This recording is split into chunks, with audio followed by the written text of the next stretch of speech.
سنیے آپ کیا غضب کی روایت ہے. لَيَجِئَنَّ أَقْوَامٌ يَوْمَ الْقِيَامَةِ، قیامت میں کچھ قومیں لائی جائیں گی، کچھ لوگ لائے جائیں گے کہ لہم حسنات کا جبال تہامہ، پہاڑ کی طرح ان کے پاس نیکیاں ہوں گی.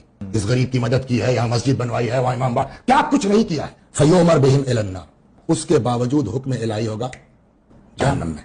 قیل یا رسول اللہ اے مصلون، یہ جن کو آپ کہہ رہے ہیں کہ پہاڑ کی طرف برابر ان کے پاس نیکی ہوگی پھر بھی یہ جہنم میں، یہ نمازیوں کی بات کر رہے ہیں آپ؟ پیغمبر فرماتے ہیں کانوا مصلون، جی نمازی لوگ، اور خالی نمازی نہیں، روزے دار لوگ، روزے دار لوگ نہیں، نماز شب والے، تہجد والے بھی، تہجد والے. وَيَأْخُذُونَ وَهْنًا مِنَ اللَّيْلِ، راتوں کو اٹھ کے رونے والے، گڑ گڑانے والے، نماز پڑھنے، یہ ان کی بات ہے. اب لوگوں کو تہجد سب اتنے کے باوجود کیوں؟ وہی جملہ ہے، حرام سے نہیں رک پاتے تھے. وَلَكِنَّهُمْ كَانُوا إِذَا لَاحَ لَهُمْ شَيْءٌ مِنَ الدُّنْيَا وَثَبُوا إِلَيْهِ، جہاں تھوڑا سا دنیا کا میٹر آیا بہ ادھر جھک گئے.